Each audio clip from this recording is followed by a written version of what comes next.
Puji Tuhan, haleluya, shalom kawan-kawan dikasihi Tuhan Yesus. Gimana nih kabarnya hari ini?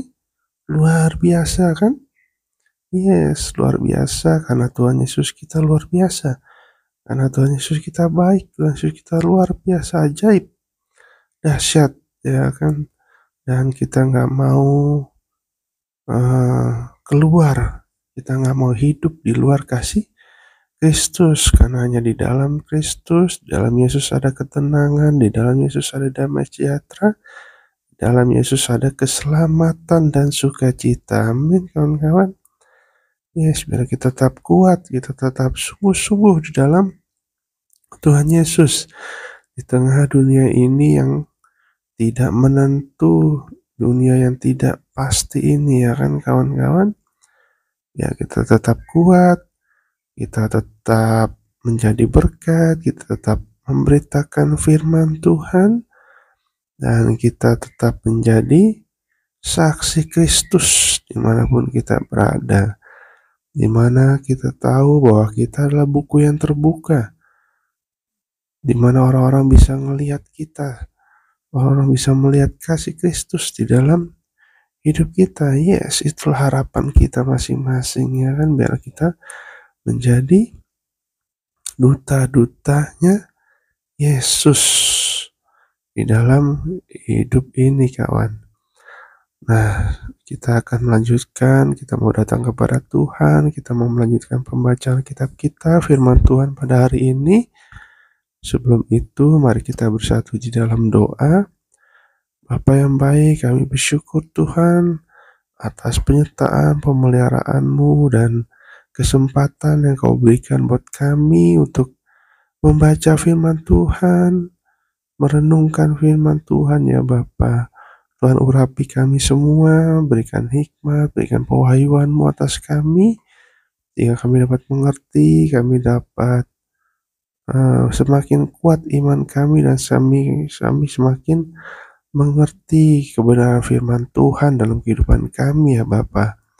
Terima kasih ya Tuhan Yesus, berkati setiap kami, urapi, lawat setiap kami ya Tuhan.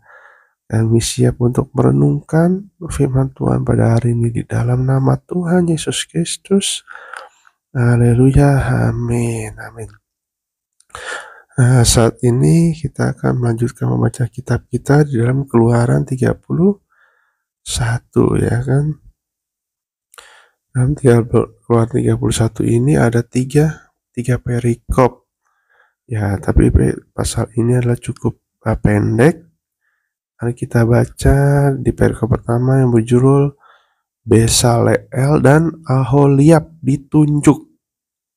Ayat 1, berfirmanlah Tuhan kepada Musa, lihatlah kutunjuk Besaleel bin Uri bin Hur dari suku Yehuda, dan telah kupenuhi dia dengan roh Allah, dengan keahlian dan pengertian dan pengetahuan dalam segala macam pekerjaan, untuk membuat berbagai rancangan supaya dikerjakan dari emas, perak, dan tembaga, untuk mengasah batu permata supaya ditata, untuk mengukir kayu, dan untuk bekerja dalam segala macam pekerjaan. Juga aku telah menetapkan di sampingnya Aholiab bin Ahisamak dari suku Dan. Dalam hati setiap orang ahli telah kuberikan keahlian. Haruslah mereka membuat segala apa yang telah kuperintahkan kepadamu: kemah pertemuan, tabut untuk hukum, tutup pendamaian yang terletak di atasnya, dan segala perabotan kemah itu, yakni meja dengan perkakasnya, kandil dari emas murni dan segala perkakasnya, mezbah pembakaran ukupan, mezbah korban bakaran dengan segala perkakasnya, bejana pembasuhan dengan alasnya, pakaian jabatan, baik pakaian kudus kepunyaan Imam Harun maupun pakaian anak-anaknya untuk memegang jabatan imam, minyak urapan dan ukupan dari wangi-wangian untuk tempat kudus, tepat seperti yang telah kuperintahkan kepadamu, haruslah mereka membuat semuanya. Nah, dan kawan, Di perikop pertama, Bezaleel dan Aholiab itu dipilih Tuhan, ditunjuk oleh Tuhan sendiri. Nah, kalau kita pelajari bahwa Bezaleel bin Uri bin Hur itu merupakan seorang laki-laki Israel yang ditunjuk Allah untuk bekerja sebagai arsitek utama pembangunan kemah suci dan peralatannya. Nah, kemah suci Musa gitu ya kan, tabernakal Musa. Jadi Allah itu merupakan haknya Tuhan gitu ya kan, haknya Tuhan untuk memilih. Jadi yang Tuhan pilih adalah Bezaleel untuk bekerja sebagai arsitek, membangun kemah suci, membangun segala hal yang ada di dalamnya juga, perabotan-perabotannya. Nah, kalau Aholiab itu adalah pembantu utamanya. Aholiab bin Ahisamak dari suku Dan itu adalah laki-laki Israel juga yang tunjuk Allah bekerja di bawah Bezaleel sebagai wakil arsitek dalam pembangunan kemah suci dan peralatannya. Dan jadi mereka ini dipilih Tuhan menjadi seorang tukang, menjadi seorang ahli, seorang yang membuat tenunan ya kan, berwarna-warni, dan Tuhan yang memberikan keahlian itu. Dikatakan di ayat 2 itu, dan telah kupenuhi dengan dengan apa? Roh Allah, dengan keahlian dan pengertian dan pengetahuan dan segala macam pekerjaan untuk membuat berbagai rancangan supaya dikerjakan dari emas, perak, dan tembaga. Nah, jadi kita lihat kawan, sebenarnya Bezaleel dan Aholiab ini cuma seorang laki-laki biasa, laki-laki Israel biasa.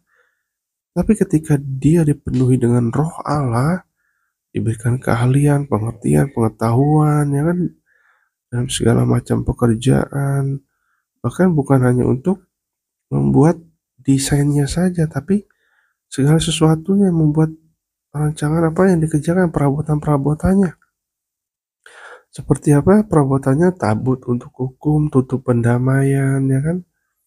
Itu yang ada di Rumah Kudus, ada meja itu dengan perkakasnya, kan, meja korban sajian, kandil, ya kan, kandil itu kaki dian emas, ya kan, dengan emas murni. Ada meja pembakaran ukupan, dan nah itu di ruang kudus ada mezbah korban bakaran, meja bejana pembasuhan, ya kan. Nah itu di pelataran, jadi sampai pakaiannya juga, pakaian Imam Harun, pakaian anak-anaknya juga diurapi, diberikan kemampuan kawan. Nah padahal dia orang biasa, tapi yang pertama yang kita pelajari bahwa ketika seseorang dipenuhi oleh Roh Allah, ya kan, itu yang utama. Karena di ayat tadi ya dikatakan, di ayat 2 itu, telah kupenuhi dia, Tuhan penuhi dia dengan Roh Allah. Itu yang pertama kawan. Jadi dia Bezaleel dan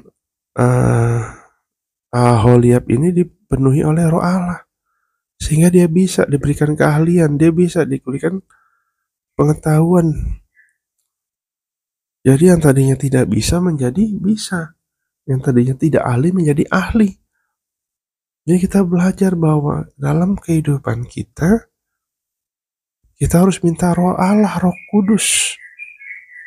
Kita ingat ya, bahwa Roh Kudus itu sebenarnya ada di setiap hati kita masing-masing, ada di hidup kita masing-masing. Tapi kadang-kala kita menonaktifkan gitu, kita nggak peduli dengan Roh Kudus. Kita malah mementingkan diri sendiri. Kadang-kala kita mau sok tahu sendiri gitu ya kan, nggak ngundang Roh Kudus, nggak mengaktifkan. Jadi mulai sekarang, mari kita belajar untuk mengaktifkan Roh Kudus. Kita berdoa, kita bilang, Biar Roh Kudus yang memimpin hidup kita. Biar Roh Kudus yang beracara, biar Roh Kudus yang berkarya dalam hidup kita, kawan. Bukan kehendakku yang jadi, tetapi kehendakmu yang jadi. Itu yang Yesus katakan juga pada saat berdoa dengan Bapaknya di sorga, ya kan. Jadi kita belajar, kita mau dipenuhi Roh Kudus. Dan ingat, hanya di dalam Tuhanlah keahlian itu kita dapatkan. Yang tadinya kita tidak bisa apa-apa, karena Tuhan yang memberikan keahlian itu, maka kita bisa. Jadi jangan ada orang yang sombong. Wah, gue sombong nih, gue pintar, ya kan. Gue bisa segala sesuatunya gitu. Kadang-kala ada orang-orang yang merasa pintar, merasa cerdas, jadinya sombong. Ya pikir dia dari dia sendiri. Tapi ingat, kecerdasan, pengetahuan, kepintaran, keahlian itu semua dari Tuhan. Jadi tidak ada yang bisa kita sombongkan, kawan. Kita ini sebenarnya cuma jadi budak tanah, kita tidak bisa berbuat apa-apa. Tapi karena Tuhan Yesus, kita bisa bekerja dengan baik. Bahkan kita punya otak yang pintar, otak yang cerdas, ya kan? Kita bisa melayani Tuhan dengan luar biasa. Itu bukan karena kita hebat, bukan karena kita jago, keren, pintar, tapi karena Tuhan, karena Roh Allah ada di dalam hidup kita. Jadi kita belajar supaya apapun yang kita lakukan hanya untuk kemuliaan Tuhan, bukan kesombongan kita sendiri, bukan kesombongan untuk dilihat orang, ya kan, tapi hanya untuk memuliakan nama Tuhan. Amin, kan? Yes, ya langsung kita lanjutkan di perikop kedua, peringatan untuk menguduskan hari Sabat. Ayat 12, berfirmanlah Tuhan kepada Musa, katakanlah kepada orang Israel demikian, akan tetapi hari-hari Sabatku harus kamu pelihara, sebab itulah peringatan antara aku dan kamu, turun-temurun, sehingga kamu mengetahui bahwa akulah Tuhan yang menguduskan kamu. Haruslah kamu pelihara hari Sabat, sebab itulah hari kudus bagimu. Siapa yang melanggar kekudusan hari Sabat itu, pastilah ia dihukum mati. Sebab setiap orang yang melakukan pekerjaan pada hari itu, orang itu harus dilenyapkan dari antara bangsanya. 6 hari lamanya boleh dilakukan pekerjaan, tetapi pada hari ke-7 haruslah ada Sabat, hari perhentian penuh, hari kudus bagi Tuhan. Setiap orang yang melakukan pekerjaan pada hari Sabat, pastilah ia dihukum mati. Maka haruslah orang Israel memelihara hari Sabat dengan merayakan Sabat turun-temurun menjadi perjanjian kekal antara aku dan orang Israel. Maka inilah suatu peringatan untuk selama-lamanya. Sebab 6 hari lamanya Tuhan menjadikan langit dan bumi, dan pada hari ke-7 ia berhenti bekerja untuk beristirahat. Nah, yang kedua ini mengajarkan kita tentang hari Sabat, tentang hari di mana kita harus beribadah kepada Tuhan. Nah, memang saat itu menurut hukum Tuhan, hukum Taurat, tidak boleh bekerja sama sekali, ya kan? Harus dikuduskan, harus mengingat Tuhan, harus beribadah kepada Tuhan. Nah, ketika Yesus datang ke dunia ini, dia menggenapi hukum Taurat. Jadi artinya apa? Bukan hanya hari Sabat kita menguduskan, tapi harus setiap hari. Walaupun kita bekerja, ya kan, walaupun kita sekolah, kuliah, usaha, apapun itu, tetap kita harus kuduskan, tetap kita harus menjalankan kehidupan kita sesuai dengan firman Tuhan. Kadang-kala ada orang yang cuman hari Minggu tobatnya gitu kan, setiap minggu tobat, oh ya Tuhan ampuni saya gitu, ya kan. Sepanjang Senin sampai Sabtu ada banyak dosa yang saya lakukan, ada hidup dalam dosa yang terus menerus belenggu dosa. Nah, itu nggak boleh, kawan. Nggak boleh kita setiap hari harus bertobat, setiap hari harus ikut Tuhan. Jangan hari Minggu doang tobat. Wah, di gereja sungguh-sungguh berdoa, mendengarkan firman Tuhan. Tapi setiap hari kita harus membaca firman Tuhan, harus berdoa, datang kepada Tuhan, ya kan. Itulah ibadahmu yang sejati. Ingat firman Tuhan, persembahkanlah tubuhmu sebagai persembahan yang kudus, yang berkenan di hadapan Tuhan, yang sempurna, yang kudus, yang suci, yang kudus, yang sempurna. Jadi itulah persembahan yang sejati. Nah, jadi kita harus mempersembahkan hidup kita. Memang hari Minggu, hari Sabat gitu kan, kalau sekarang kita bilangnya hari Minggu, itu tetap kita harus khususkan untuk apa? Untuk selalu beribadah kepada Tuhan. Dan sampai kita absen ya kan, seminggu sekali aja absen, giliran kerja Senin sampai Jumat masuk ya kan, masa ke gereja seminggu sekali aja harus ada absen. Jadi kita setiap minggu harus ibadah, harus melayani Tuhan. Jangan sampai kita absen. Karena itu harus dikuduskan, harus sungguh-sungguh. Karena di dalam hari Minggu itu momen kita untuk ingat Tuhan lebih lagi ya kan. Memang harusnya setiap hari. Tapi hari Minggu itu lebih dikhususkan supaya kita lebih kusuk. Walaupun kita harus setiap hari untuk sungguh-sungguh di hadapan Tuhan. Nah, jadi kita ingat ya bahwa hari Minggu kita harus beribadah, kita harus memuji Tuhan, mendatang kepada Tuhan lewat gereja-gereja loh. Karena di dalam firman Tuhan, di dalam gereja itu juga ada persekutuan dengan antara orang percaya. Itulah yang penting, saling menguatkan, saling mendoakan, saling menasihati, ya kan, saling menegur, saling mengkritik. Nah, itu yang perlunya di dalam ibadah. Nah, yang ketiga, Musa menerima kedua loh hukum. Ayat 18, dan Tuhan memberikan kepada Musa setelah ia selesai berbicara dengan dia di Gunung Sinai, kedua loh hukum Allah, loh batu yang ditulis oleh jari Allah. Nah, jadi bab ketiga ini cuma satu ayat kan. Musa menerima kedua loh hukum, kedua loh batu yang berisi hukum-hukum Allah, hukum-hukum Taurat. Nah, jadi disinilah saat Tuhan memberikan kepada Musa kedua loh hukum, loh batu, loh hukum Allah. Nah, jadi Musa memang dikhususkan nabi yang luar biasa yang dipilih Tuhan, hamba Allah yang luar biasa ya kan. Dia juga nabi besar, nabi yang memimpin bangsa Israel keluar dari Mesir ke tanah Kanaan. Walaupun Musa nggak masuk ke sana, karena Musa juga ada satu kesalahan ya kan, gregetan gitu.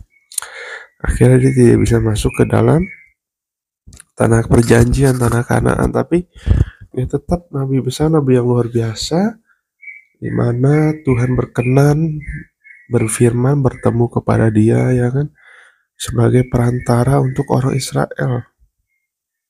Nah, jadi luar biasa. Musa ini juga diberikan dua loh batu, dua loh hukum, diberikan untuk bangsa Israel.